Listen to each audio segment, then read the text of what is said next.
Got the sacrament in my pocket, and the weekend right here. His skin's blue-black, and his tongue's beet red. Iboga is for those people who really want it. This is not for a relative that you want to talk into it, or a loved one that you want to talk into it. The first thing is you've got to really desperately want to do this, because this is a difficult experience. Iboga is not for people who physically can't take the experience. Iboga is not for people who are physically unable to take the experience.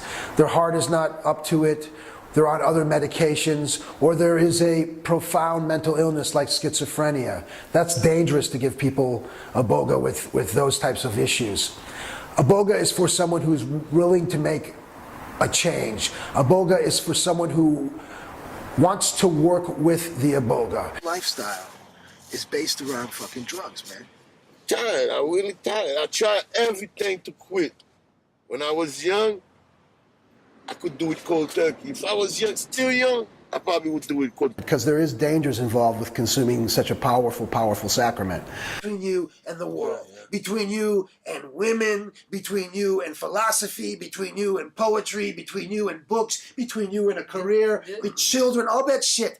If you guys take this, and drug users in particular are not forthcoming with information because they're worried about being excluded, and they're just sort of used to not being forthcoming just for the nature of consuming an illegal drug. So that was something that was really difficult early on in my practice.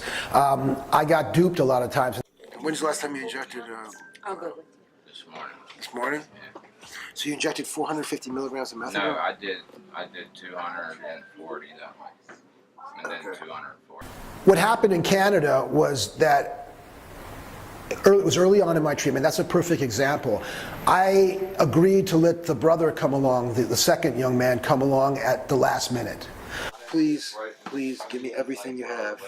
I'll respect it because it's yours, it's your property, but I need to have it, because once you're under the influence of Ibogaine, you're not going to be able to make rational decisions. That's how people die. And I didn't realize that he had been consuming large amounts of benzodiazepine, and I didn't realize that he was injecting the methadone. He wasn't forthcoming on the phone interviews, and I didn't have a chance to really talk to him. My methodology wasn't great. That screening process wasn't great. Want to stay here for a while?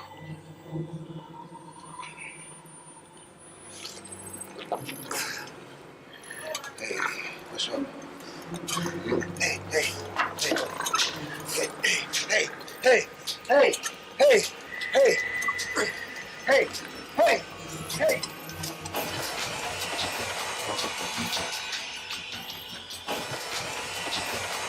And what happened was we discovered that he had a benzodiazepine habit. He didn't have enough benzodiazepines. If you don't have that, you can go into seizure, and if you go into seizure, you can die. I've compared it to giving birth in terms of difficulty. The process is incredibly emotionally, physically, and spiritually draining. And so we want people to know when they're getting into it that this is going to be a rough ride, because you don't want them coming in with too little information. Sometimes they get too much information from the internet and so forth, and they're coming and they're expecting, to see all the archetypes of their life, the creation and destruction of the universe, and they'll slide through it without any pain. The reality is far different from that. So we want people to be informed. The children, all that shit.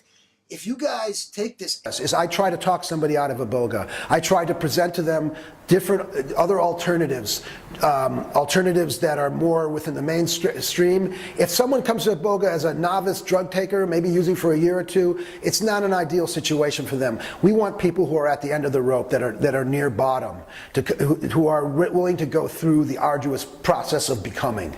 Got the sacrament in my pocket, and the weekend right here.